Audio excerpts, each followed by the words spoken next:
From the new recording lair located deep beneath the Wine and Spirit store in Ephrata, Pennsylvania. You're listening to the Masonic Lite podcast. Studio 665 presents Masonic Lite podcast. This show is recorded by Masons, for Masons, and is for entertainment purposes only. And please, no wagering. This podcast is not endorsed by any Grand Lodge, and the ridiculous ramblings of the hosts are their own. And now, here's your host.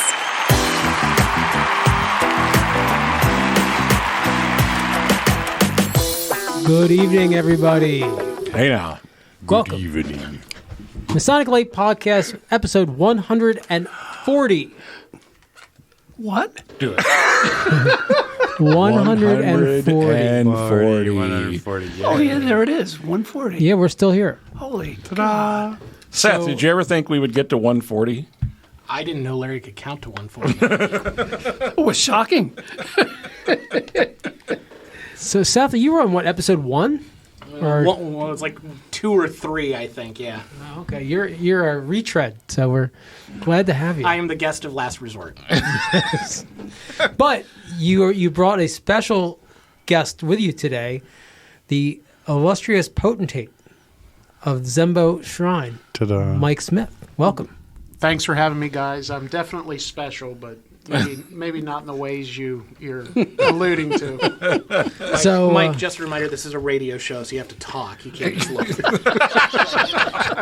Thank you for the reminder. So what we do here, we're going to go around a table. If Tim already has his calendar up, we're going to start with Tim today. Oh, okay. And we're going to see what we've been up to for the past 2 weeks. And if Tim doesn't bore us too much, we'll keep going. So, Timmy, what have you been up to? So, since we last recorded Harrisburg Lodge of Perfection, actually all of the bodies in the Harrisburg Scottish Rite held Harrisburg LOP. LOP, yeah, best line going, right? That's what I've heard. That's what I've heard, too. And no one here to contradict that tonight. No, the Big Valley. Anyway, we had our election of officers. All went well. Both Mike and I moved up in the line of the Lodge of Perfection. Capital Area Scottish Rite Club met the next evening. Let's see, what else? Lots of play practices in the run-up to the reunion, which was fantastic. Had a good class. Everything went off swimmingly. Yes. Do you know we have people all over the world talking about play practice? I know it.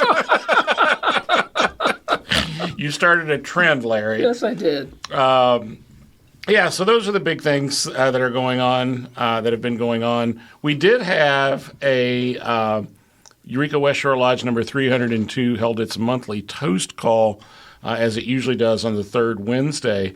And it followed the District 3 Past Masters dinner, which was pretty cool because we just put chairs and stuff up in the parking lot at the Carlisle Masonic Center, and we had 10 or 15 guys there, and we were joined by Right Worshipful Grandmaster Jeff Wunderling, which was great. That was a special treat for us. Were you drinking in solo cups and paper bags? Like and we were drinking in whiskey rails. Okay. Per the digested decision. Per the digested decisions. Paper bag. Yeah, right. No, this was outside of the lodge, so we all bought our own and brought our own cigars, and so anyway, that was the big thing. Sunday, following the reunion, had a great after party with a Steely Dan band. Tribute band. Was well attended. It's really appropriate because Steely Dan has a song called The Fez, but I don't think we can talk about what it means. Exactly. But anyway, so that's pretty much what I've been up to. That sounds like the most Caucasian afternoon I've heard in years. A Steely Band tribute band. Yeah. Wow. Jack, what have you been up to? Not as much as Tim. No, definitely not, he said with a smile. No, I just, regular stuff. I doing my mentoring classes with the new candidates, and just, that's what I do. That's what I do. And Grotto, we had Grotto Sunday night. And how were the mushrooms? Actually, I heard the food. The food was the really food was redunculous. It was really good. John Wright's restaurant in Wrightsville, PA. Not a sponsor. Not a sponsor yet. But the poor Jay Laser, monarch of Ubar Grotto. God love him. He had this. He's so far he's had 5 meetings, and 4 of his guests have canceled on him at the last minute. It's like. I want to have a pin made with Charlie Brown and Lucy and the football, you know, and it's just like that. It's God. So the idea was, Pennsylvania mushrooms. He was going to have a speaker, and the whole meal was mushrooms, and it was phenomenal. I mean, the dinner was great. The presentation, not so much, but it was a video that would have originally been shared on the PCN cable network. PCN network, which is like cable access for the state of Pennsylvania. But it was done like this with the speakers on the PC, and the speaker nobody could hear what right. was The being speaker said. was a laptop speaker, and it was a big room. Meanwhile, God bless Jay. My family was one of the original families in the mushroom business in Kennett Square, starting in 1956. My grandfather started Mushroom Transportation Company, which I don't know who owns that now, but if you see all orange trailers, that is no longer mushroom. But so I'm watching his speaker fail, and I'm sitting here. I'm like, this is my moment to step in. Like I know all this stuff. I've started working in the mushroom houses at 13 years old. And then he starts playing this video, and it's a snoozer. And finally, I'm just like, I'm going to go to the bar. I'm like, you know what? I'm halfway to my car. Instead of being a negative Nancy, I decided to take my negative Nancy outside and not contaminate anyone. Seth, what have you been up to the past couple weeks?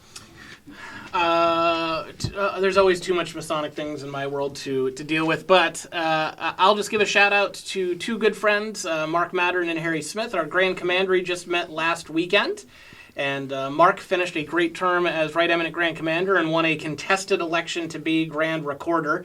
You don't hear about secretaries in contested elections very often, but Mark won a contested election to be I think there might be one coming up somewhere in the Harrisburg area. What was he thinking? So, congratulations to Mark on winning that, and then Harry Smith becoming Right Eminent Grand Commander immediately following him. I know Harry's going to have a great year. And I think the biggest accomplishment is, if you notice pictures of the Grand Commandery on Pennsylvania, they stopped wearing chapeaus, and they have fatigue hats they can wear now. So, my God, what a change. No big feathered hat. So, kudos to Harry. Yeah, I saw and Harry Mark. with scrambled eggs on his visor. Yeah, right? Like, not a big chapeau, and that's a legal hat now. So, it was a big session. And you can wear skull and crossbones aprons in Commandery. Woo! Get those esoteric guys out. It's going to be a good time. I understand there was an excellent snack had, a gift to all the attendees. There was. My wife actually loved that snack a lot. Intermezzo by Stephanie had some very good chocolates at the table, and we were glad to have it. Were they shaped like skull and crossbones? No, we couldn't get that done. We just had candy bars with It was a wrapper. Mark's wrapper. Yes. There was an extra seat at the table, which she immediately scarfed the chocolate. Smart girl. Well played, sir. Well played. So, Mr. Mike, Potentate, you're in the Lodge of Perfection line. What else have you been up to the past couple of weeks? Well, following Seth around. It's a full-time job. It is. It takes a village. Well, we've I have been living and breathing Zembo for the last 6 months, and my wife Lauren and I have been traveling all over the Mid-Atlantic to various shrine centers. So we've had a great time, and we've also, all joking aside, my partner in crime here, our Oriental guide at Zembo, Seth, has finished his term as Royal Grand Patron of the Grand Court of Amaranth. Did I say that correctly? It's close enough. Close enough, thank you. You're not going to hold it against me. So I think he's pretty excited to have that term done. But Sounds like a laugh a minute. it was exciting. It was a good time. Good time was had by all, as they'd say in DY. So, however, Stacy was elected as Associate Grand Help me out here. I thought you were going to get it. So Conductress. You were so close. I admittedly, and I'm going to embarrass myself. You're going to embarrass yourself anyway. Well, this is true. This is true. I know the offices are very similar to Eastern Star. So, Mike, you mentioned traveling the Mid-Atlantic, but why are you traveling the Mid-Atlantic? Well, I'm traveling the Mid-Atlantic. To meet other Shriners, my counterparts. Yeah, that's nice. Why are you traveling? He's supporting local gasoline companies. Right, that's true. And driving a Chevy Suburban, it's easy to support. It's easy to support big oil. Yeah. So no, we. I'm going to support big battery. That's exactly. So I'm a candidate for third vice president of the Mid-Atlantic Shrine Association, which is 24 shrine centers actually 23 in the Mid-Atlantic and 1 in Germany. So is that a paying gig? It is not a paying gig. It's on my dime. It's paying, and that Mike's paying a lot of money to run for that office. a lot of gas, a lot of miles. Well, Mass is a big deal, and you guys put on a big party every year, and yeah, we're looking at having a good time this September, the weekend after Labor Day in Virginia Beach. So. Hopefully we've weathered hurricanes and everything from sun to hurricane. So hopefully we have sun this fall. Brother Larry, you weren't at Lodge. You weren't at Grotto. Did he make breakfast? He did make tall cedars, but he missed something else. So what else have you done? I missed Goose and Gridiron too. He didn't even get breakfast. It was some physical problems, but taken care of. I can't even compare anything you guys have already said. So you guys all should just curtsy now at Grand Tall Cedar Larry Merris. By the way, Larry, your voice is sounding good tonight. Yeah, it is. I wonder why. I have no idea. Must be the iced tea we had at Applebee's. Yeah. So what about me? The Valley of Reading. Last night I got installed as junior warden for the Rose Croix line. He's an elected officer now. Watch That's out. correct. Congratulations. It's fun. It's no hats though. No hats. Okay. Just wait till your first executive board meeting. Just need to confirm. I'm going to go next week. I'm invited, but I don't have a vote. Right. You can talk, but you can't vote. Well, because I'm still technically in the Valley of Lancaster, that's what I can't do anything anyway. You can't vote on the money because that's a Lodge Perfection function. Right. People are looking at me like I'm not voting on like unanimous things. I'm like, I'm not a member of your Lodge of Perfection. I can't vote. But a lot of practices leading up. How come we never transferred? Because I think I sent the email to the secretary and it just never got done. I tried to do the same thing, yeah. I think I need to have it served by a constable to get it completed. Talk to Jeff Moore. I know a guy. Yeah. I do too. So, we had reunion seasons done. We had a little bit of excitement at the Valley of Reading. We were doing the 23rd degree, and there's I don't know if you could call it a prop, but we have a smoke machine that we do for part of the degree.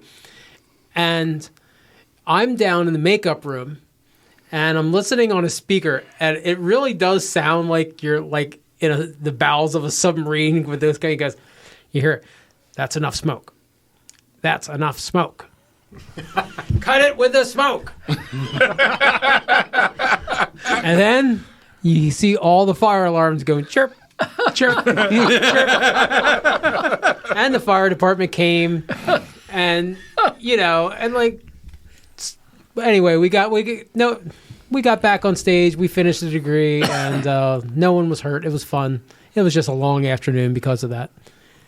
I'm pleased to report, I failed to mention this, we had no open mics in Harrisburg this time. That was good. That was a good thing. It's true. Our special guest was former guest, the illustrious brother Ed Stum. The Grand Smoke. The Grand Smoke. Right. Mm-hmm. And one funny thing was he was giving a talk, and nobody knew. It just kind of worked out perfectly about humor and like how much fun he's had over the years in the Masons.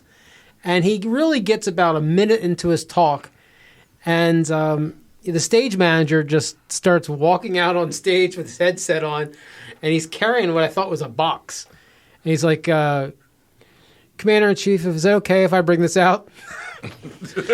It was a riser. Because if you know Ed is not the tallest man. So they made Ed stop his speech, and they put down this 1-foot riser. And then Ed got up on top of the riser. And he could see over the podium. Yeah. And actually, the audience could see him now. So it was fun. So it was a good time had by all. Good. Josh. Not a thing. Well done, past master Josh Lamberton Killer. Hang on. I want to correct that. Josh puts together this show. That's right. Out of the dreck that is cast his direction. Josh works very hard every 2 weeks to put this together. So don't say you didn't do anything Masonic, because you did. This matters, and we appreciate it a lot. Indeed. Amen. Amen. And we got you a bookmark. Yes. Congratulations. It's just for you. That's a nice bookmark. Yeah. All right, well, let's take a quick break, and we're going to come back, and we are going to interview the illustrious potentate of Zembo Shrine when we come back.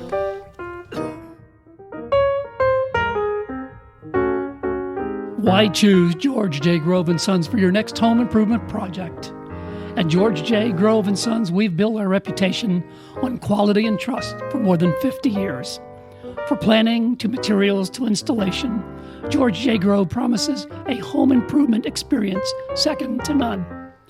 Whether your goal is reducing energy costs, decreasing maintenance, updating curb appeal, or simply increasing the value of your home, the George J. Grove team will recommend and provide solutions that stand the test of time. Call 717-393-0859 for an estimate, or visit us at georgejgrove.com.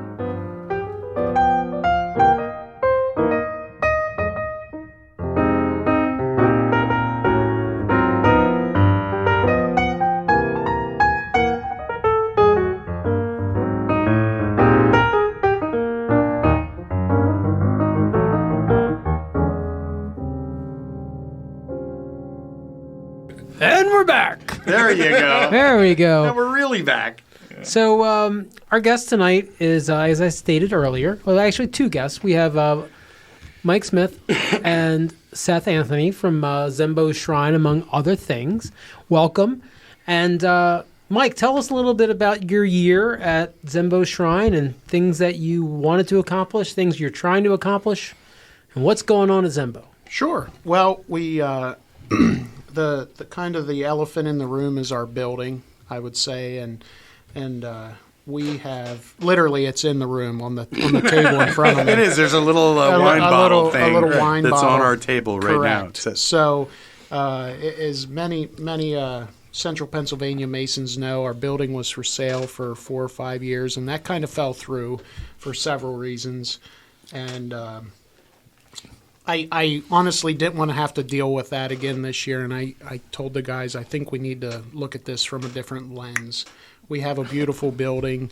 It needs work, but let's look at this differently. So the big thing coming up is at our June 3rd stated meeting, we are going to have a vote of our membership to proceed with adding the building to the National Registry of Historic Places. So we think that's kind of a foundation for the future for us to obtain some grant money and other support. So From what I've read, it sounds like a win-win. Was there any downside to it? Well, Are you committed that you can never ever blow it up? Wait, will this episode drop before or after that meeting?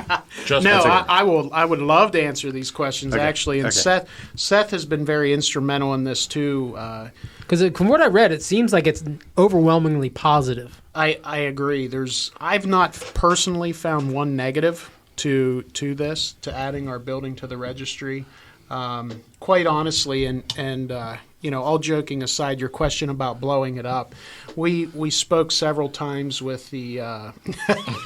Wait, what? We're not going to. We didn't talk about that. No, we did not. No. But we There's too much asbestos in it. It'll never burn. It won't. It won't. Will not burn down.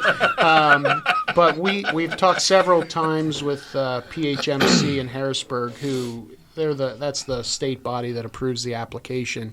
And we could be approved for the National Registry and literally the next day tear the building down. Oh. So, Seth, what am I missing? That's kind of the overarching. That was a big question.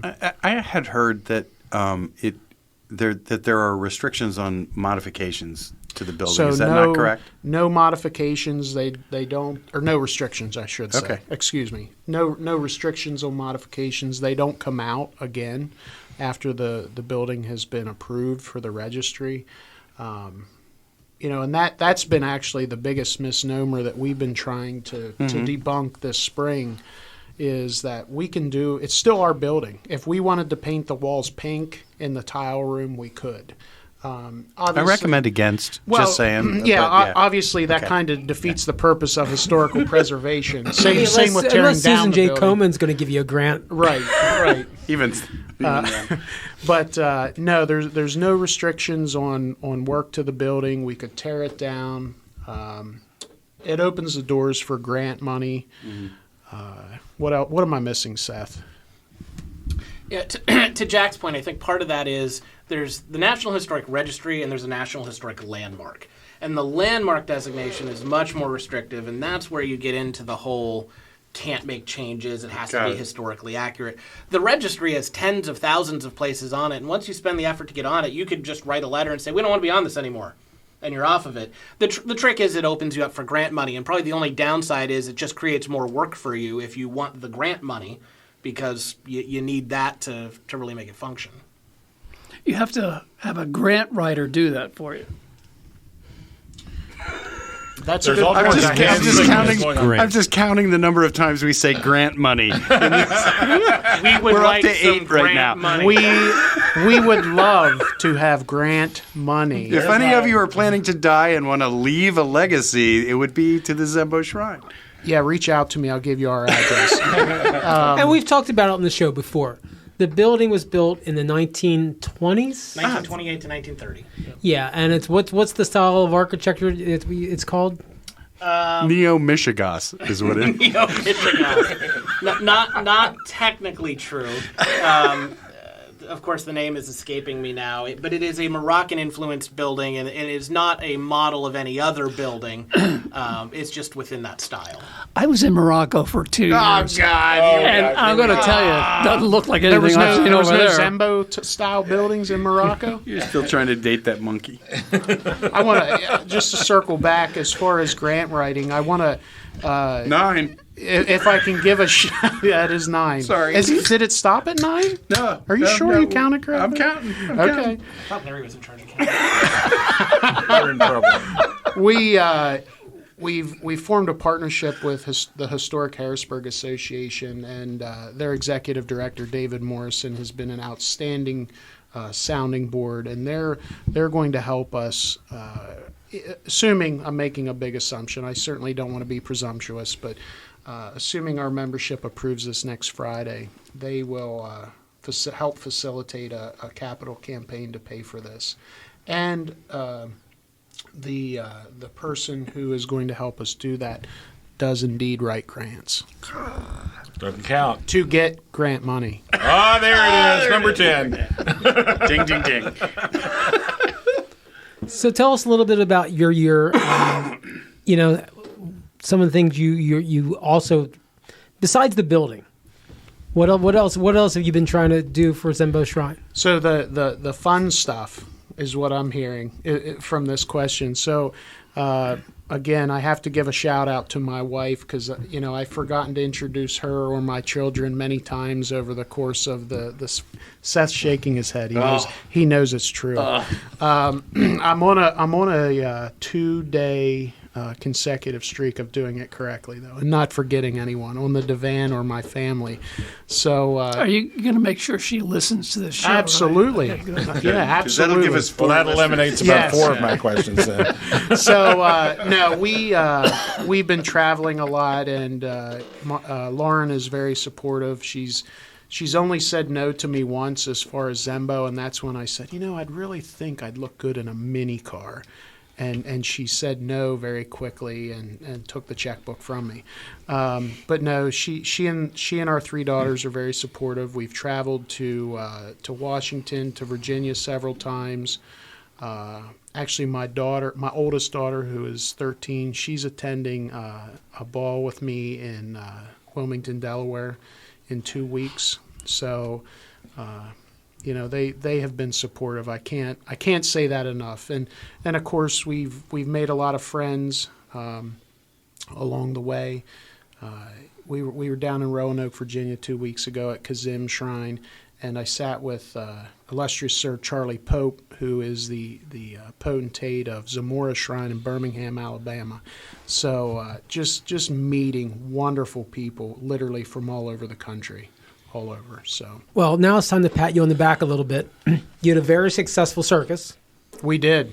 So tell us, and for the people out there that hear circus, they automatically get angry. Sure.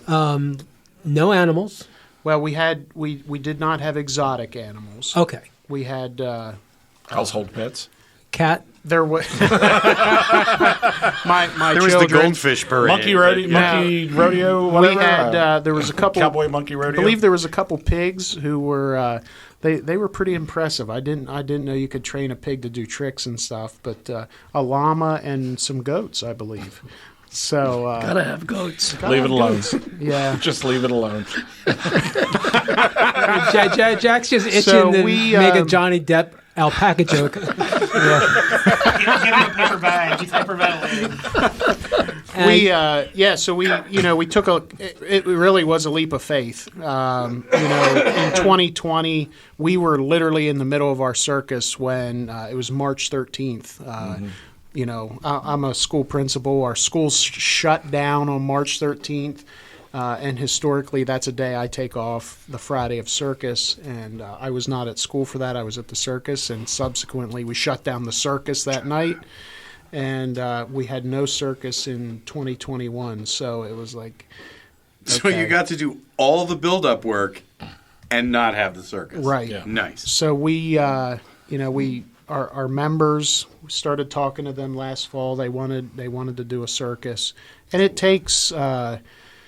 I don't know the exact number. I think it was easily 150 or 160, consistent volunteers over 4 or 5 days to make this happen.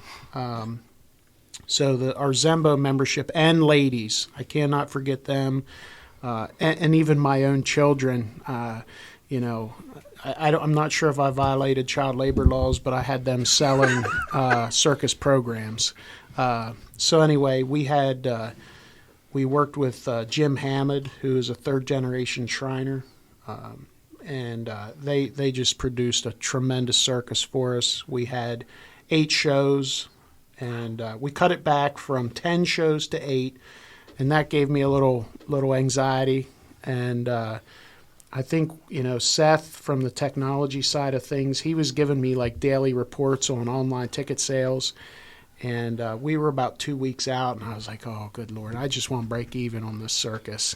I don't want to, lose our tails on this." And as it turns out, we had 4 of 8 shows sold out, and just a tremendous support from our members and their ladies, and of course our community who came and bought tickets and spent money. We sold out of almost all food, and we did sell out of all the toys. Awesome. So just. And you also came up with a cool idea this year. You guys did a mini golf. Now, it was the first year, but it was still successful. Right. So in February, we had a mini golf. Husband and a wife team from Harrisburg do this for various nonprofits throughout the area, and they just came in on a Friday with a box truck with all of the equipment and the courses, the pieces to the course, and we turned our tile room and our auditorium into an 18-hole mini golf course. Awesome. It was fun. You have to check out our Facebook page. Our minister of propaganda has posted a That's lot an of... affectionate office term, right? Oh, yeah, that's official. That's an official. I can't get a fez with that on it because they charge by letter. I looked into it. I couldn't afford it. As long as you look like Baghdad Bob, maybe you can get a beret. There you go. So, no, Seth, I think you could pull it off, buddy. He could. It's my goal. He could. So the mini golf was also very successful. So talk about what it takes to become potentate, other than just showing up at the bottom of the line and waiting your time. Some $20,000. Well, that's actually I was wondering if we could touch on that. Absolutely, we can. Okay, because good. I think the time and the financial commitment is something that I can speak to accurately. So, my own circumstances is somewhat unique, in an unfortunate way. Not for myself, but I was serving as chief aide to the potentate Joe Roop in 2019. And unfortunately, of course, many of you knew Larry Fonestock. He passed away unexpectedly. And I believe that was on a Friday in maybe April. It was in the springtime, around this time. And the divan, of course, met the next morning, and I got a phone call. I had already announced that I intended to run for the divan in the fall, but the divan called me and said, Larry passed away. We need someone now. Would you do this? And here I am. So you jumped right to the top. So I jumped. So the divan and shrine is the moving divan is the elected divan, I should say, is a 5-year commitment from, like in Seth's case, Oriental Guide to Potentate. I'm doing it in 3.5. Okay. So I'm on the fast track. So that's kind of how I got here. Again, unfortunate and unexpected circumstance. But it's been a good experience, and as far as the time commitment, some of you guys who know me, when I get involved, I jump off the high dive into the shallow end sometimes, for lack of a better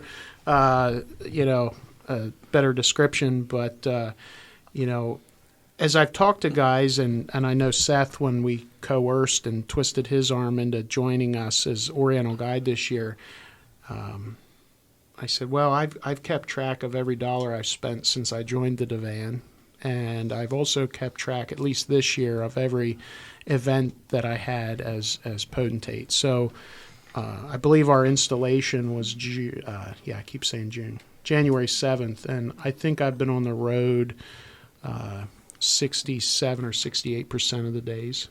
That doesn't include phone calls or emails.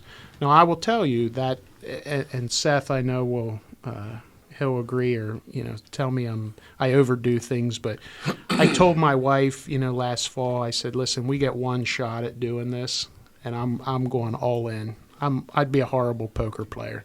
I'm going all in, right? So I go to almost all club and unit meetings. And again, we've done a lot of traveling out of state too. So, and we will, the rest of the year, we'll continue to travel out of state. If I can give a plug, it is the 150th year anniversary of Shriners International, and that big celebration is in New York City, the end of September. It may be more importantly, it is the 100th anniversary of our first hospital in Shreveport, Louisiana. So it's two big milestones for Shriners International and Shriners Children's, which was formerly Shriners Children's Hospital. So Seth kind of mentioned the financial expense. Is it true? I'll ask it this way: is it true that you don't get a lot of money from the shrine itself to pay for your travel, to pay for your training, etc.? So I have not received $1. I've not received a penny, to be even more specific. Everything is on my dime.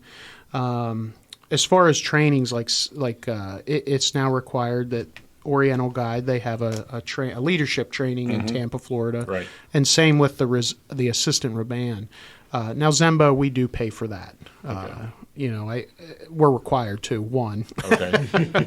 And two, common sense just dictates we should do that. Well, yeah. So those trainings are paid for, but everything else is on your own. Now, I will say many of our clubs and units, when you're potentate, they do pay for your dinner or whatever the event is. So I've had some past potentates, say that in order to go from the bottom of the line through their year as Potentate, they've experienced somewhere in the neighborhood of like $20,000 of their own money in that time frame. That's correct. Okay. And again, I'm a very analytical person. I love Excel spreadsheets. I've kept a spreadsheet because I wanted to. You hear the horror stories and you don't know if they're true or they're not, and I've spent in excess of that. Now I will tell you, it's kind of a tradition, I guess. It's not a written rule, but the Potentate has a trip. So we're going to Bermuda in 3 weeks, I believe, and taking my whole family.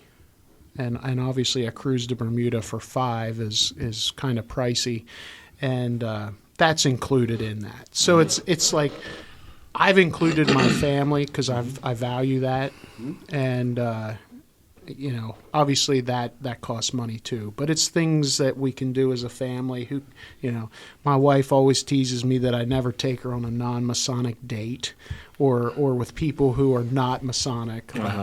Like we eat dinners several times with Seth and Stacy, and we love them to death. But my wife says we never go on a non-Masonic date, and I said, "Does it matter? I'm paying." So Seth and Stacy are boring. Is that what you're saying? Absolutely not. Absolutely not. Well, honestly, the prices don't sound. Stacy's not anyway. I believe that. The price, it doesn't sound because the guys that are in the Grotto National line, I think theirs is 8 years. Now it's the national line, right? But they're spending $10,000 to $15,000 a year because they get even the national line, they don't get any reimbursement until they're Grand Monarch. So, but I've historically heard Shrine, especially if you think about 20, 30 years ago, when there was thousands of members, there was a bunch of big hitters all trying to get that job for the status. And they were throwing money around to get elected. Yeah. I can tell you, just taking Mike's cue, I started a spreadsheet. In the first 6 months now, I'm just a little under $3,000 in the first 6 months. Going to Shrine events, doing, you buy a raffle ticket, you $20 raffle tickets and $20 dinners add up. Yeah. And suddenly you're in for $3,000 and you go, wait, where did all that money come from? And Seth is spot on with that. I don't know. I don't want to say it on air because my wife will know the actual number. No, I'm teasing. She knows what the number is, but that's the big thing. And again, it's what you make of it. It's like being a leader of any organization, whether you're a school principal or you own your own business or whatever. If you're out and you're with the members and you're supporting them, they're going to support you and the organization. So, this is my third night this week, and it's Wednesday. We were at Perry Juniata Shrine Club Monday, Lebanon on Monday, Perry Juniata on Tuesday, and obviously visiting with you guys tonight. So, well, this must feel very cosmopolitan after Perry County and Lebanon County. Right, easy. I'm a Perry County boy. That's my home club. That's the closest Zembo event that I attend. It's 11 miles from home. So. No, it again, and it goes back to what I said earlier. I jump off the high dive right into it, and I wouldn't trade it for the world. I really wouldn't. So, well, let's take a quick break, and we will come back with more after this.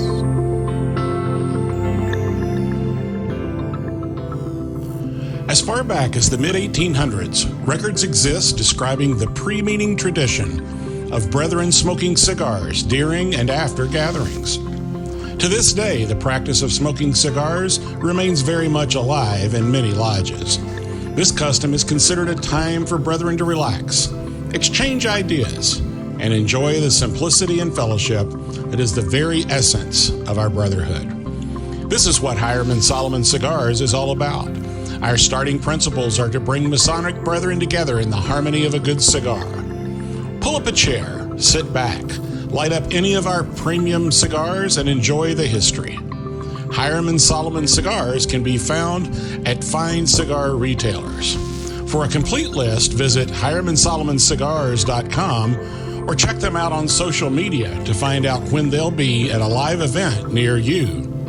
Hiram Solomon Cigars is pleased to be the official cigar of the Masonic Lite podcast. So we're here with Potentate Mike Smith and Seth Anthony. Mike, we've been talking about your term as potentate, and one of the things that we mentioned during the break, we always have our best interviews during our breaks. I noticed that. Yeah. The Shrine is probably the most recognizable Masonic organization in the entire world. People literally all over the place know about Shriners, mainly through the hospitals. There's some fantastic PR that goes on. And the Fez of Red. And the Fez of Red. Right. They can all identify those symbols. Mm-hmm. And yet, as the most recognizable organization Masonic organization in the world, there's not a square and compass to be found. Anything you know about why that's that way?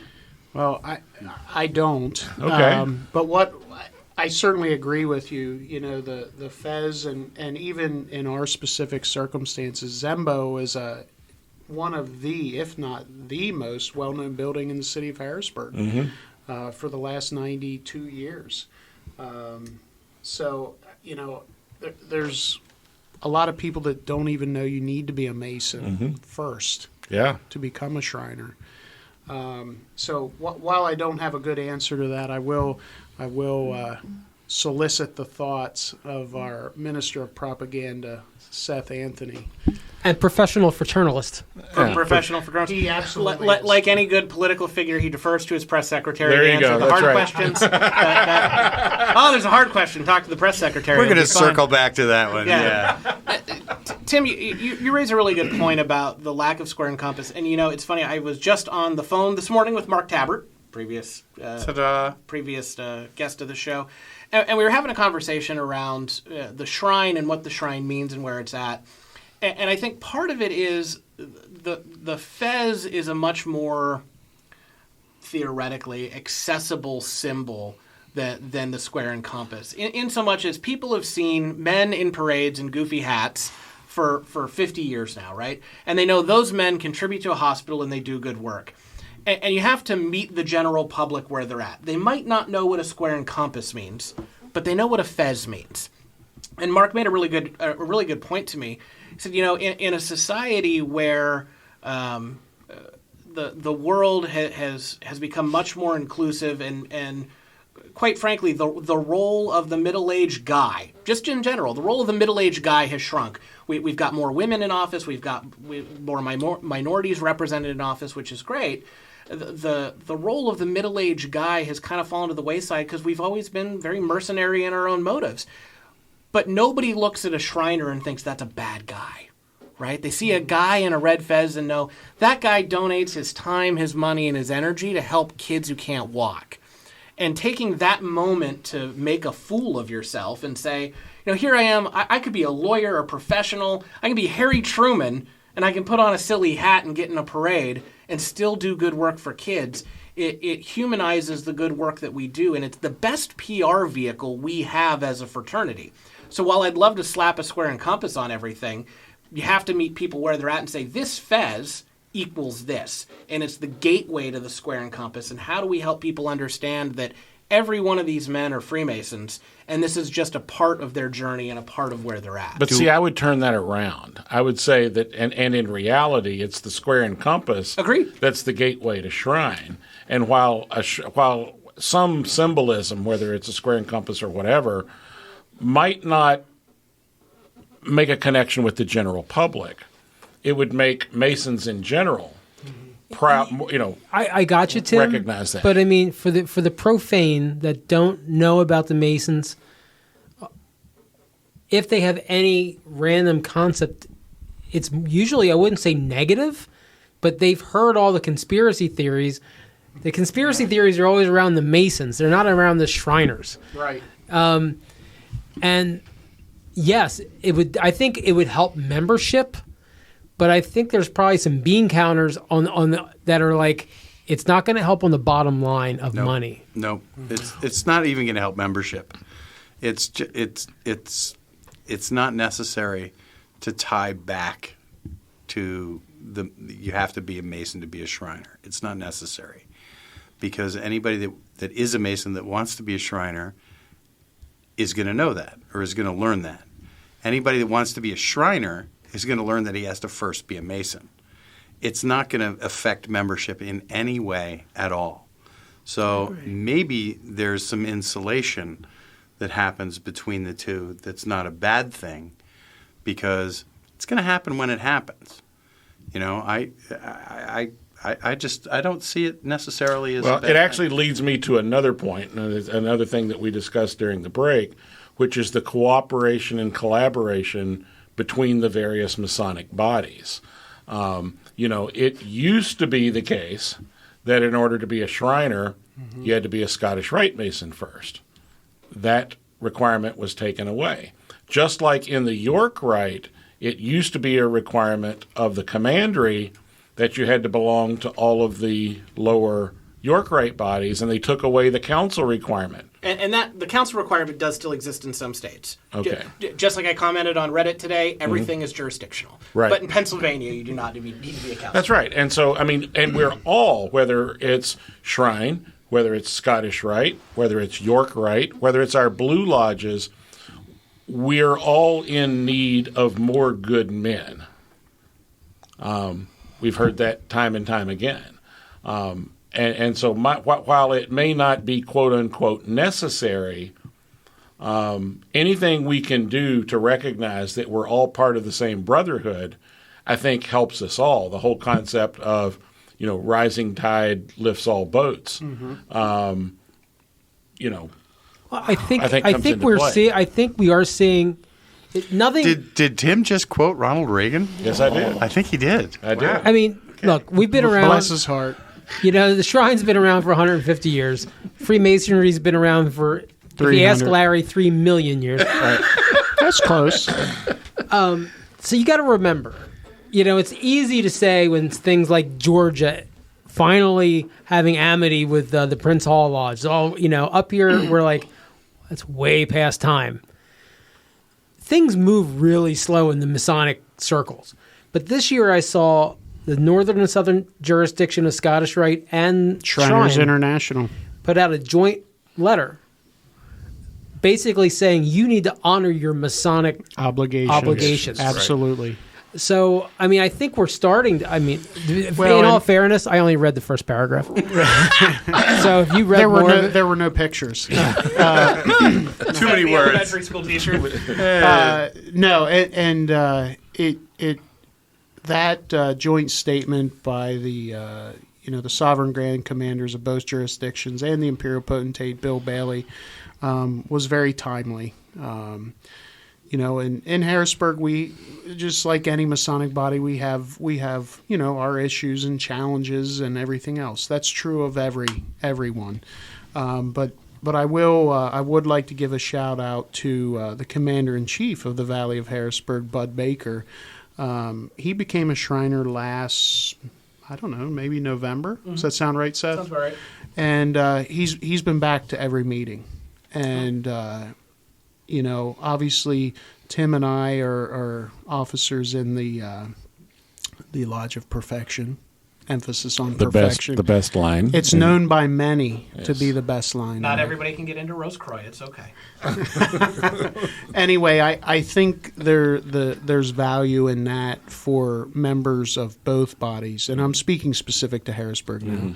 Mm-hmm. I think there's value in that members can see Commander-in-Chief Bud attending Zembo meetings, and there's value in them seeing me involved in the Valley of Harrisburg. So it's a building block, and Bud and I, we have a wonderful working relationship that we're trying to do some joint things, and I think the future is bright. So. To Tim's point, and something I've spent a lot of time thinking about over the last couple of months, I've jokingly started building a presentation that might debut at Ephrata. I got to see what timelines happen at a lodge meeting. I'm building this presentation. I'm calling it the Rite of Déclassé.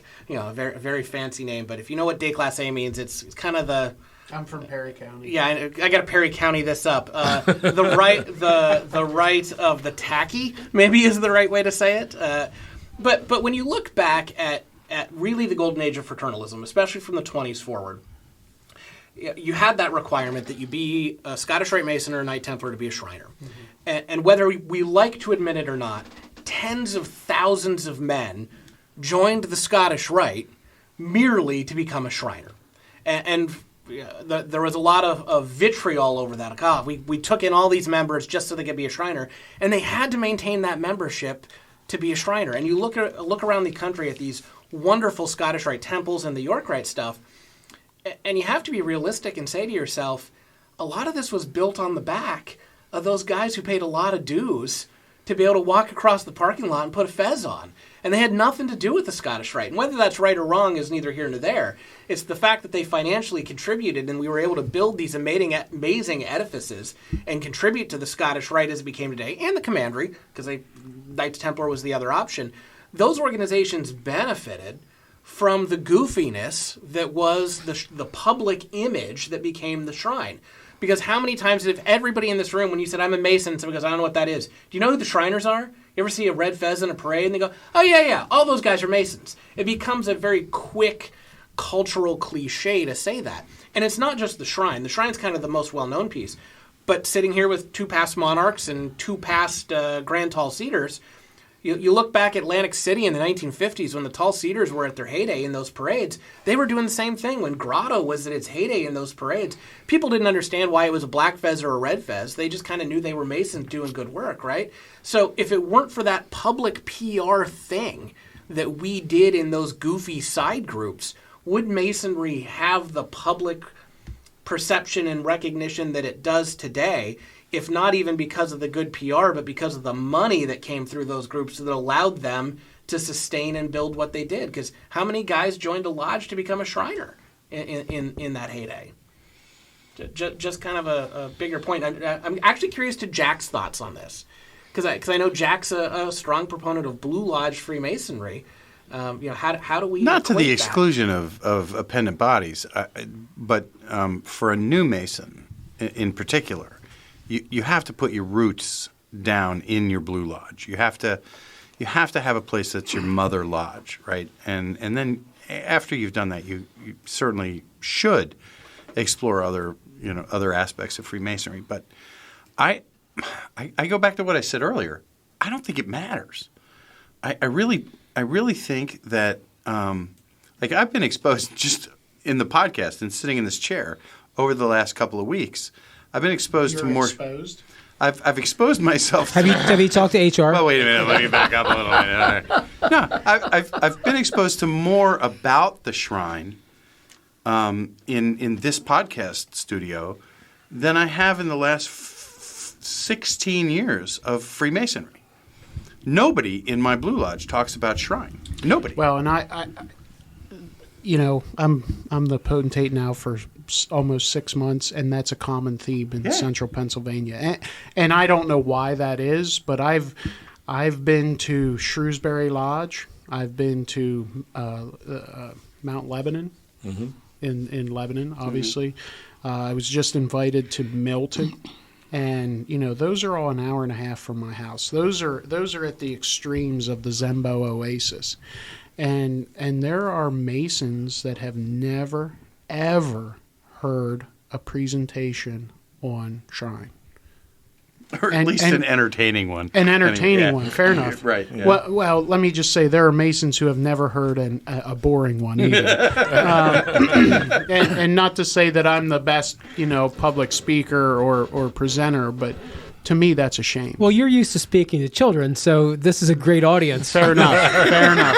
I'm allowed to be a little more inappropriate tonight, though. But to that point, in Eureka West Shore Lodge, we have several past potentates. Yes. The last shrine presentation in my lodge was in my year as master in 2015, 7 years ago. Back in my year. 7 years ago. Back in your year. And that was a joint presentation when we had the Fez Wars. Okay. We had a Fez night, and so you could wear your grotto or your Zembo shrine hat or Fez, and we basically had a presentation. Larry would call it a hat. A hat, right. I was speaking to Larry. It's a play. Basically had both organizations talk about their organizations. Yeah. But I think what that says is in all of our appended bodies, we have to be much more intentional. I agree. Seth and I have that conversation all the time, don't we? Yeah. Interestingly, if you the Conference of Grandmasters of North America, for what it's worth, and it's a small audience there, but an important one.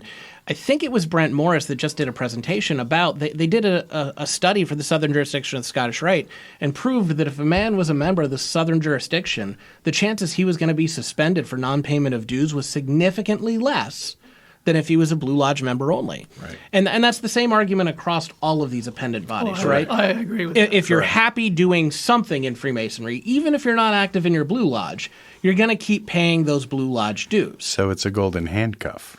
In a way. Yeah. In a way it is. And I'm a great example, right? I went through commandery. I did all kinds of stuff before I was master of my lodge. But I was a better master because I had done all of those other things first, and it was a training ground. But with that in mind, the shrine is unique in all of this stuff. And the grotto and the tall cedars could be, depends on where their leadership is at. We have no purpose other than to have fun. Right? There's no hidden secret old-timey mysteries in the shrine. What? Yeah. But believe it or not, it was all made up in 1872. Oh, man, you're just killing it now. Yeah, it was made up. So the shrine exists to do whatever the members want to do. In the 20s, they wanted to march around and act like a military unit. That's great. Today, they want to barbecue and smoke cigars. That's great, too. The Shrine's the only group that really allows that kind of flexibility, because at the end of the day, the Scottish Rite still has to do reunions. Mm-hmm. They still have degrees. They still have a base they need to do, and that's a very specific base to them. But we've also included the after cigars and you social can do things. all that Absolutely. stuff, and you're building upon that. Yeah. But Shrine doesn't have to do a reunion to have an afterglow. Right. We can have an afterglow because we want to have an afterglow. It's a different world. So I have a question for Seth. Seth said something to me a little while back when he decided he was going to jump into this role as Oriental Guide. And I asked why you were doing it. And you steered me. I'll let you mention the organization. I won't. But you were a local, the equivalent of a worshipful master in a non-Masonic organization that's similar. And you were officially or unofficially talked to about doing something more on a national level. Mm-hmm. And you declined. Mm-hmm. And you said something that was really profound. Do you remember that, or do I have to remind you? Remind me, because it makes for better radio. Basically, you said that you could invest as much time, all your time and all your energy, and it still wasn't going to change the direction of that organization. True. But you felt like there was hope, or the shrine had a path. Mm-hmm. Forward or something. So can you elaborate on that a little bit? Yeah. So I mean, when I looked at this, and when you sign on, and a guy like Mike comes to you and says, "Hey, do you want to spend 5 years of your life in $20,000?" And he has to make a good persuasive argument. And I'm not a salesman. He's a principal, not a salesman. And boys look and where girls. he's at. You have to have some kind of vision for what it is. We've got some sales territory that's open if you'd like to, There's a small fee. Seth knows I'm not a salesman. There's a small fee that goes with that. The reality is, locally and nationally, to kind of Tim's point earlier, the Shrine's the best PR vehicle Freemasonry has. Right. And I said this in an email to a past potentate today. The hospitals are a wonderful thing. Fundraising for the hospitals are not my passion. It's a great thing that we do. I'm happy to contribute to it. It's a great charity.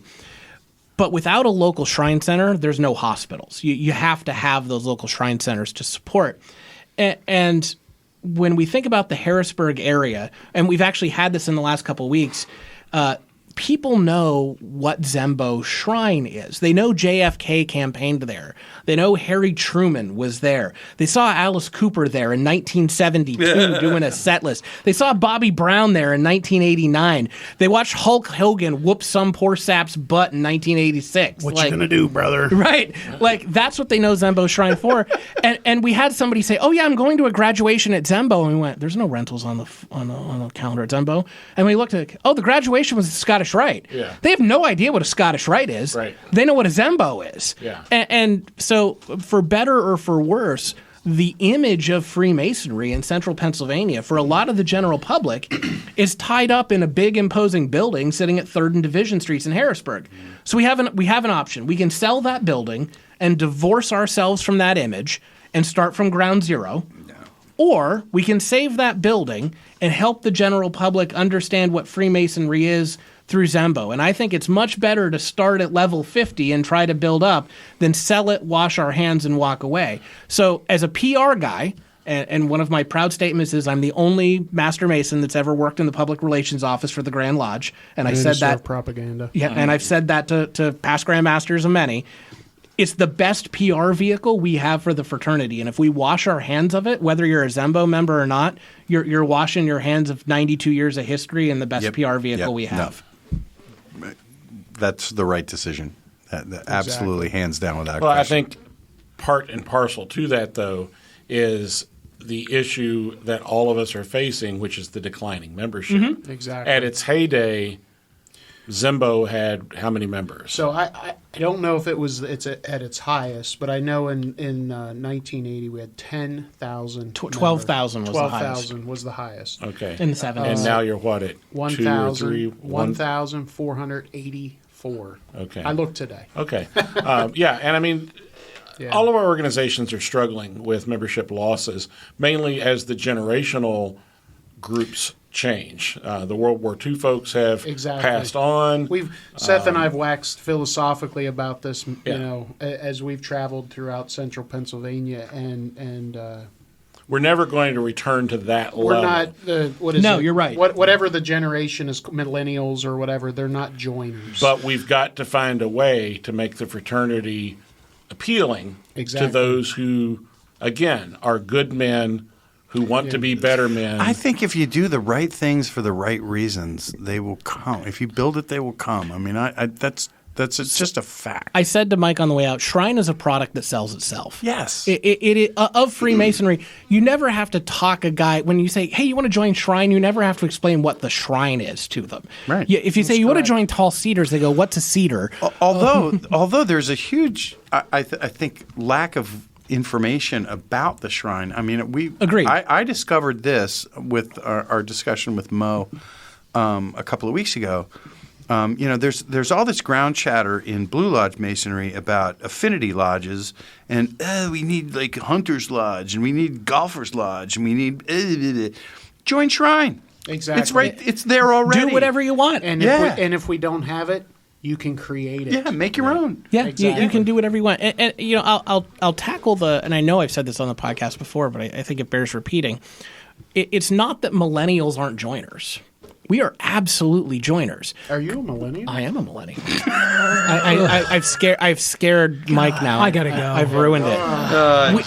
We are okay, boomer. The things you learn about someone when you're on a podcast. But think about it this way: when millennials went to high school, you did everything. You joined track. You did chorus. You did all of these things in high school because that's what colleges wanted to see, and mom and dad said, go ahead and do all that. So you did all those things in maybe your freshman or sophomore year. Did you run hurdles? I didn't. I hurdled myself when I tried, yes. He's a pole vaulter. Yeah.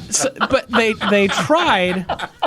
Oh, that took a minute to sink in. It's easy, Jack. It'll be okay. They tried all of these things, and then in your junior or senior year, you figured out what you were good at, right? You figured out, I'm going to do football. Whatever's going to get me a scholarship is what you decided to do as a junior or senior in high school.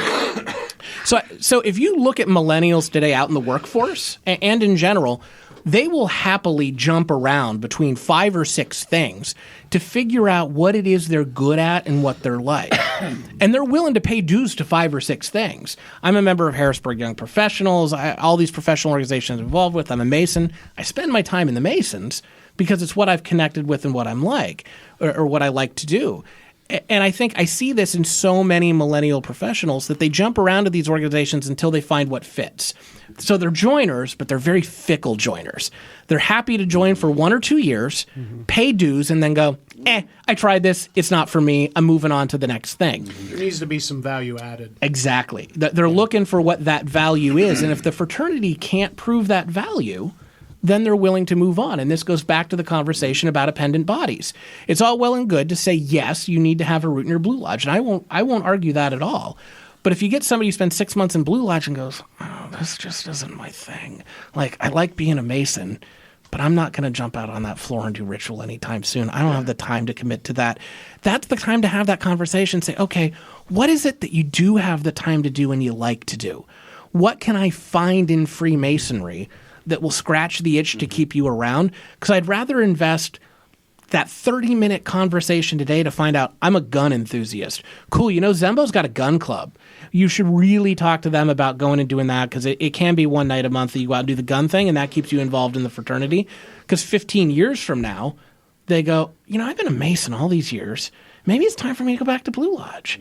Maybe it's time for me to take that opportunity, go back and look.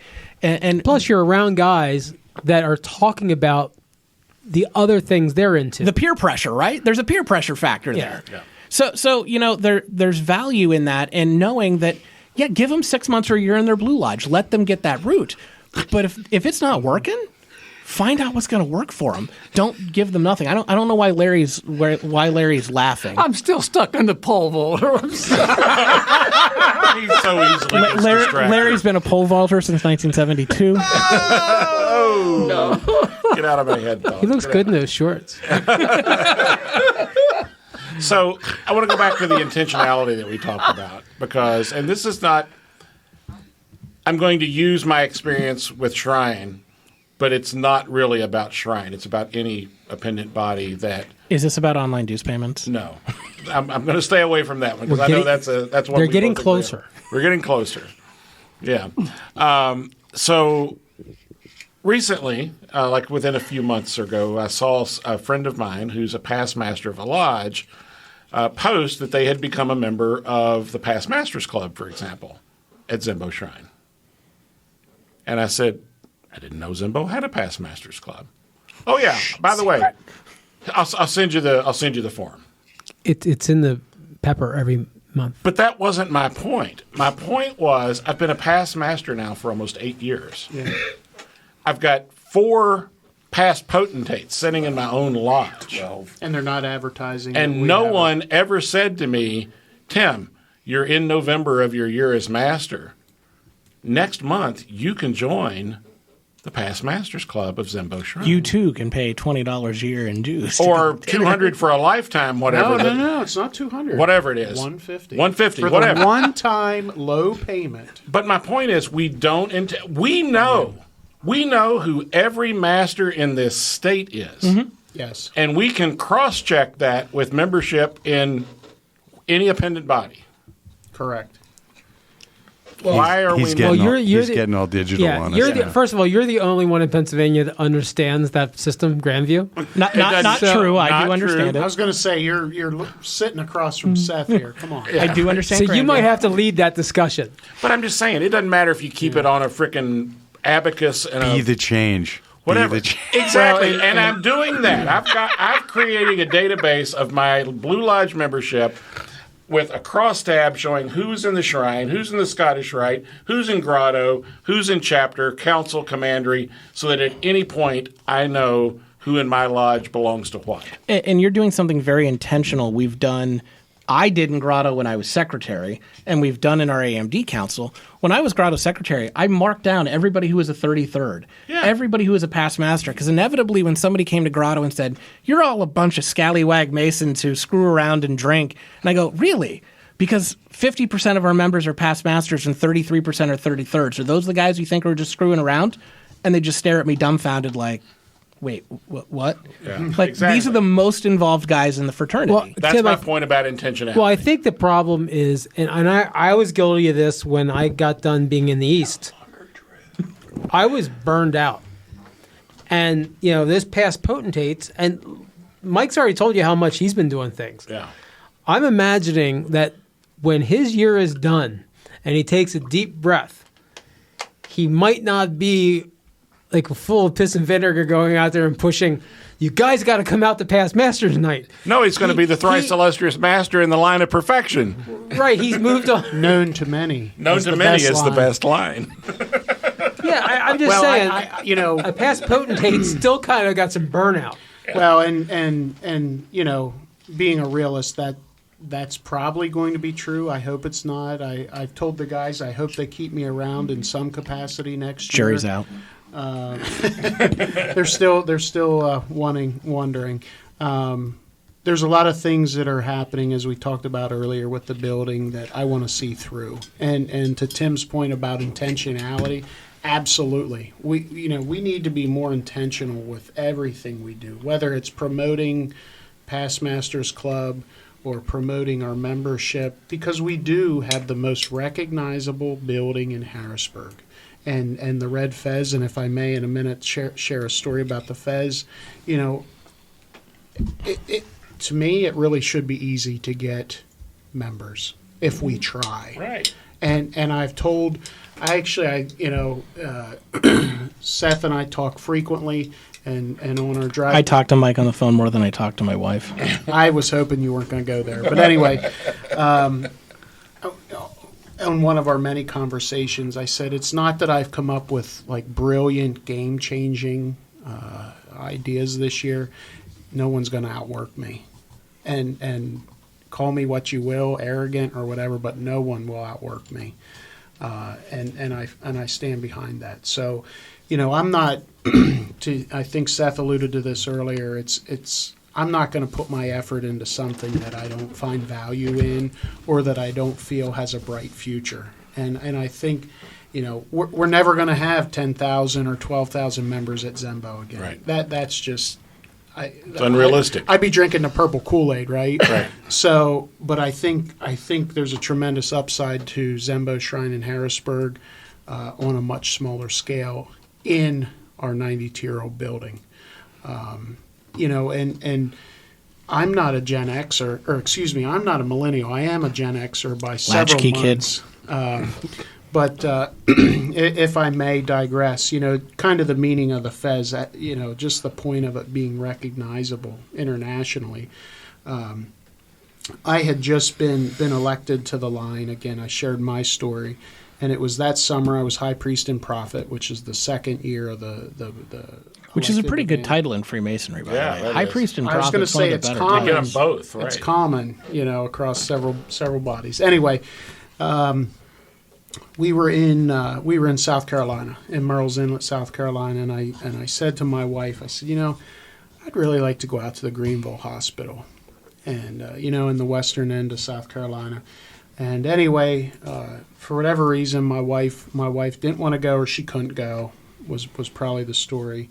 And I said, well, I'm going to take our oldest two daughters. We have three daughters. I took Ella and Mia, and drove across South Carolina to Greenville. He's not really good at geography versus like the ocean versus Greenville. It's okay. We drove it's west. west of the ocean. We drove west. It's about 3.5, 4 hours. We drove, kinda north, it was but- about 4 hours. We drove across South Carolina. There you go. Right? They don't teach geography till middle school in Perry County. I lived in Greenville. Did you? Yeah, Did I was raised in Greenville. Did I drive across Right in the South middle. Carolina? Yes, you did. So, see, I had an unbiased second opinion on my Highway 25. Yeah. He's not saying it was the right thing. He's just saying it was possible.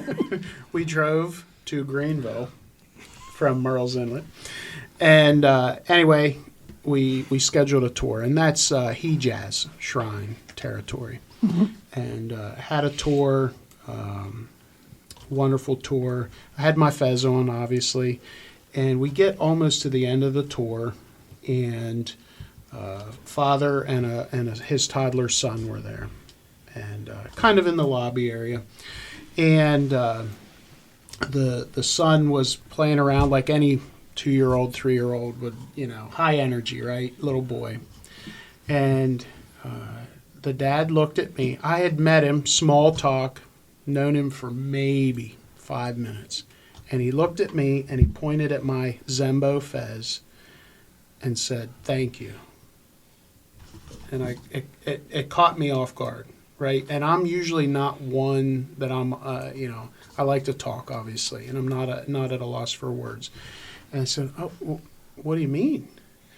And he said, "Thank you for what you do." And he said, and he told me his story. And my daughters were there. I find value in including my family. They need to know why I'm on the road several nights a week. And he said his son was diagnosed in utero with club feet. And when they, the diagnosis right then and there, they began, before he was even born, they started planning his treatment. And by the time he was 2, he had several surgeries and therapies and so on. I wouldn't have known otherwise if Dad wouldn't have told me. But didn't know me. I'll probably never see that gentleman again.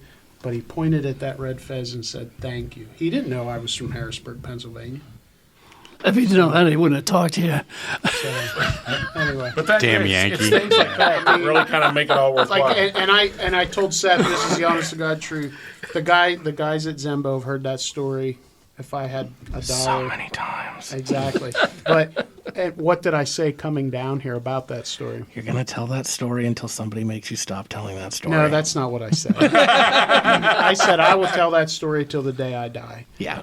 And I don't care if people get sick of hearing it, because if that doesn't give you a fire in your belly, I don't know what does. The hospital in Greenville was probably one of the biggest draws for the Upper Piedmont, that Spartanburg, Greenville, Anderson, South Carolina area, and they were huge. It just brought members in the Blue Lodge, into Scottish Rite, and to the Shrine. It was just a big thing. And the Shrine Club in Greenville was outstanding. Interesting point, just for the edification of the listeners. Imperial Sir Mark Hartz from Baltimore was at our last meeting and noted the busiest quote-unquote hospital, which I don't even believe is a hospital, it's a clinic, correct, right? In all of Shrinedom in Mexico. They're looking beyond the United States to say, we've done a really good job at treating kids in the United States, but there's kids all over the world that need this help. So we talk about the impact of the fez on the streets of Harrisburg, but there's kids in Mexico who don't have 2 nickels to rub together, but know that it was a guy in a red fez that gave his money to fix their feet so they could walk. We're treating two children from the Ukraine right now in Boston who had burns from the war. From a missile attack. Yeah. Wow. So that was in the news. And that's recently. interesting because Shrindom is not in Europe, if I'm not mistaken. Yes, it is. In Germany, Yes. but it's not widely spread. It's not like widely. the United States. Yeah, Masons over there have a clue because they know about the hospitals in the United States, but there's no valid shrines over there. He noted, it used to be the line we had, 22 shrine hospitals, whatever the number was. Historically, historically it was 22 hospitals, and the phrase was, free treatment, free medical care. But now there's more than 100 locations. Right. They just opened a shrine clinic in Doylestown. Yeah, clinics. I mean, there's still some. There's a lot of cheap real estate in Doylestown. But the world has changed. Yeah, We don't need a hospital. Clinics, outpatient clinics, and it's Just kidding, Doylestown. We love you. yes, we do. All those listeners at Doylestown Lodge. Both of them, yeah. But and the terminology changed because of laws and so forth, and it's patients can get treatment regardless of their ability to pay. But I think it was actually Imperial Sir Mark shared that there's over 160 locations, clinics, hospitals, outpatient centers. So wow, that's great. Well, we're going to take a break. We've got to pay some bills. It's a good idea because we're recording our second show with this. You didn't realize that? Probably so. Yeah, we got 2 shows out of I'm going for the Nate Minnick. But we're going to pay some bills. We've got to hear the news from Walter, and we'll come back and wrap up tonight's episode. Oh, really? It's past Larry's bedtime. Hello, brethren. Dutchie Doug is back with an update from my lodge, the Brogan Plough number 377. I recently had the privilege of meeting with some brethren from other lodges at a district school of instruction. Now, we don't often attend these types of events since we are always a little skeptical of outsiders trying to tell us how to do things. It must run in our Pennsylvania Dutch DNA. In any event, at the school, I heard brethren telling stories about how many of their lodges had recently had heated debates and votes on making changes to their lodges. Some told about arguments breaking out on installing TVs in the lodge room to help with digital presentations. Some talked about how the trustees wouldn't agree to pay for bringing internet to their lodges. I heard some complaining about their past masters. They were holding their lodges back from progressing and moving into the 21st century. I just sat there and laughed to myself. For us at the Brogan Plow, our past masters are holding us back from moving into the 20th century. Yep, you heard me right. Earlier this year, there was a motion made on the floor to bring electricity to the temple. Now, if you remember from previous stories, our lodge is old school. We meet on the full moon. Our lodge room is lit by gas lights, and we have a potbelly stove in the northeast corner, which incidentally keeps me, the secretary, pretty toasty in the winter months. Some of our younger members and officers were complaining that we need to get with the times. Well, at least the times if it was 1922. For decades, since our valley was electrified, our lodge refused to budge. Tradition, many shouted, as if they were all auditioning for the role of Tevye in our high school's production of Fiddler on the Roof. At our April meeting, it all came to a head. A group of younger brothers banded together and rose in unison, making a motion and seconding for bringing Thomas Edison's light juice to the temple. All at once, a loud sigh was heard from the bench full of past masters. The debate began. Back and forth, the two sides argued over the merits of their beliefs. Many brethren who hadn't taken a side just sat there, flicking their heads back and forth as if they were watching an intense game of tennis. After 25 minutes of serious debate, Worshipful Master Amos Appleschnitz, a pro-electric brother, ended the debate. "You have heard both sides, brethren," he announced. "It's time to vote." One member said, "Let us use the ballot ball system so that we can vote in anonymity." Brother Appleschnitz allotted, and the ballot box was placed on the altar. He announced, "White balls equal electricity. Black balls keep us with gas." The brethren quickly lined up and voted in the fashion that we are all accustomed to. The vote was announced, and it came back a tie. And we all looked around the room. There were 37 members present, and all had voted. How could it be a tie? Brother Appleschnitz asked the brethren if anyone had not voted. No one said anything. Then Brother Jacob Blint rose and announced that he had picked up 2 balls since it was too dark for him to see which were white and which were black. The lodge erupted in laughter. Brother Appleschnitz asked Brother Blint that if he could have seen the balls, which one would he have picked? Brother Blint said, "Well, Worshipful Master, I vote white for electricity. It's just too damn dark in here." So there you have it, brethren. Starting this week, the electric company will be paying a visit to the Brogan Plow to bring us from darkness to true Masonic light. Till next time, work hard, stay plumb, and out in the lights when you leave the room. To learn more about the Pennsylvania Dutch language, culture, and history, please visit my website, padutch101.com, or my YouTube channel. Just search Doug Maidenford.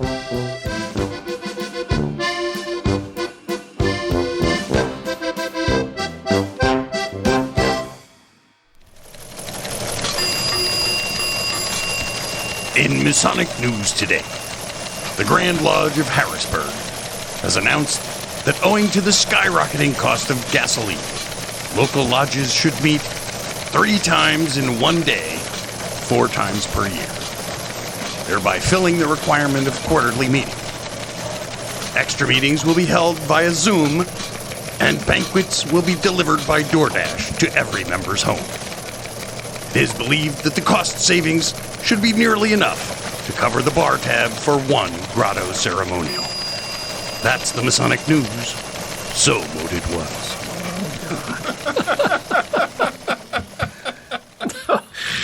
Those gas prices are rising, aren't they?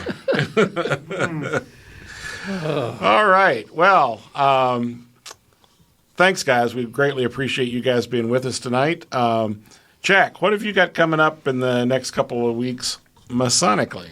I don't know. I'm thinking Shrine petition. I say there's a shrine ceremonial in 9 days. I bet I can get one for you here. Stop! No. I'll be a signer for you. I don't know. It's if it keeps dripping on me, I'm gonna have to do it. No, What's your email address? I can send you one. Yes, nunyabiness@gmail.com. I bet Seth has it. Anyway, no, I'm still working with candidates. I've got a threshold meeting for a new guy who's joining Ephrata Lodge. It's a great story. He's got a friend You're who not going to joined. go into it, are you? No, Great story for next show. yeah, because we've been here a long time. Okay, that's it. Good night. Have a pleasant tomorrow. Seth, how about you? I'll let the Potentate talk about all the Zembo stuff. The only other thing on my schedule is an ACON Executive Committee meeting and a Board of General Purposes meeting where we will elect our next Grand Master. That sounds Every 2 years we elect a Grand Master, so we have a nomination that's got to go before the Board of General Purposes. It's not public knowledge yet. So we have a couple of committee meetings to make that public knowledge after it's approved by the Board of General Purposes. We have a new body chartering coming up. That's correct. I will quickly...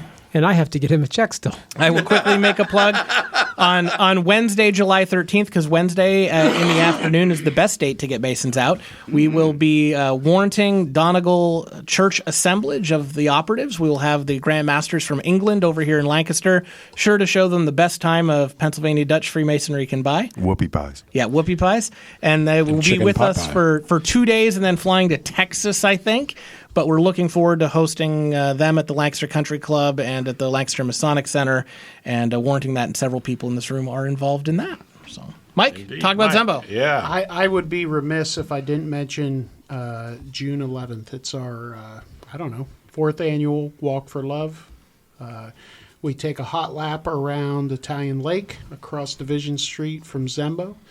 We're looking for... donations. We're looking for walkers. We're looking for money because 100%. I hear Larry likes to walk. It's funny. I've been in that neighborhood. I have not met another Italian walking around there. 100% of the proceeds go to the hospital in Philadelphia. Awesome. What exactly is a hot lap? Well, we walk quickly. Oh, okay. Briskly. and depending on the weather, it could be It could be really hot. A hot Italian lap. It's like salami. Right, exactly. Wow. Woo. We're just going to move let on. all those jokes go right now. Larry, quickly. What do you You got walk coming quickly up? because you might be tailed. Goose and Gridiron No way. every Thursday. Are you going tomorrow? Yes, I'm going tomorrow. All right. And the lodge sausage. meeting next week. Yes.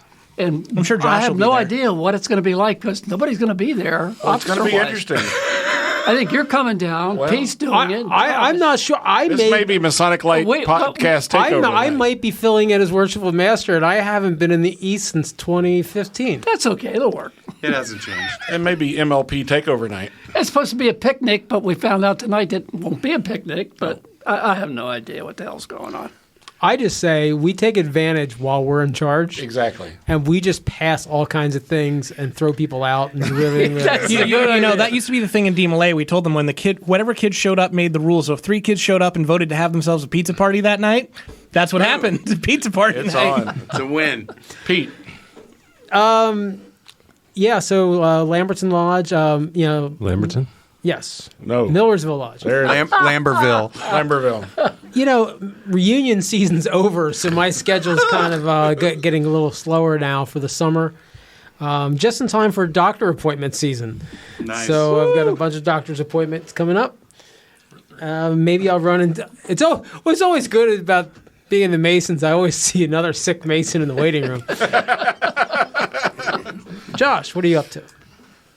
Just lodge meeting, and I'll be helping out with you doing something. Well, you can do the opening and closing charge, and I'll do everything else. It's supposed to be a picnic.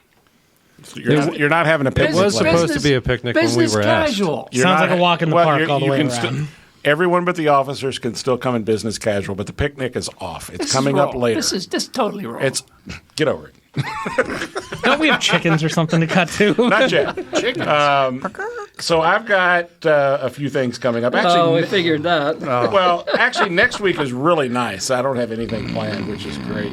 All right, hush. I do need to get a Lodger research audit done, so we could probably fit that I was going to in. say, Seth, we need to talk afterwards. We got to get some audits done here. I may or may not be part of some significant role at Lamberville Lodge, Millersville Lodge. We'll see.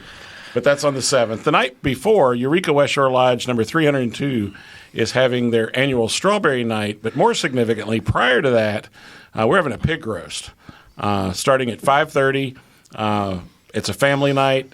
Everyone's invited, but you have to get a reservation in just to let us know. These pigs have no affiliation with the stunt pigs from Zembo. That is correct. They're actually guinea pigs. Those pigs are still on tour. Sadly, I won't be able to do hot laps around the Italian Lake because the 11th of June is also the Grand Lodge Quarterly Communication. That it is. In Johnstown. You'll be doing a hot lap in Johnstown. Exactly. It's also, put a plug in for this, Shrewsbury Lodge is having their annual car show that same day. So if you're in southern Pennsylvania along I-83, just when you get to the Maryland border, stop, get out, and it's off to your right. That'll be a great opportunity for all. And that's what I got coming up in the next couple of weeks. All right. Well, great episode, guys. Thanks for having us. It's time to cue the chickens. And Larry, get us out of here. Hey, special thanks to Effort Lodge 665 for Forgot where we were, didn't you? providing this beautiful studio in the basement. And special thanks to Josh Lamberton. Lamberville. I almost said your right name, Lamberville. Josh Lamberville. For continuing to make this show really great. And let me tell you, folks, we talked about this tonight. He does a phenomenal job. You're here. Yeah, amen on that one. Also, thanks to Jack Harley, our news director, and Tim, what the hell? Dedman. Yeah, that's Dedman. me. Yes. I'm sorry, I had one of those senior moments for our marketing director, Michelle Snyder, Doug Maddenford, and, who's the guy from Pittsburgh again? Oh, come on. His name's not up there. Jeff Wunderling? No. Shivering? Schifrin, yeah. By the way, he had some good art. Good, got a lot of good comments on that last absolutely. Yep. And those are our Masonic Lite contributors. Yeah, we used to have more, but now we have good ones. Yeah, so I want to close with one thing. I had a friend that's a state trooper, and I told you about this one before. Gosh. Yeah. God. He was following this car that was driving kind of erratically, and he pulled him over. Ironically. And this woman, she's a senior citizen. The officer says, "Can I see your driver's license?" She looks over at her husband. "What'd he say?" Her husband said, "Wants to see your license." So she handed him the license, and the patrolman, the officer, is looking at this. He says, "Oh, I see you're from Arkansas." He said, "I once went on a blind date with a woman from Arkansas. She was the ugliest woman I've ever met." The wife looks over at the husband and says, "What'd he say?" Husband says, "He said he knows you." Oh, no. We apologize to our listeners in Arkansas. Oh, God, I'm telling you, I'm done telling these stories. That's it. I'll explain the difference. we love you, Larry. Troopers and officers. This is Larry Merris saying thank you for listening wherever you are in the world or what planet you're on. Good night, Bye, everybody. everybody.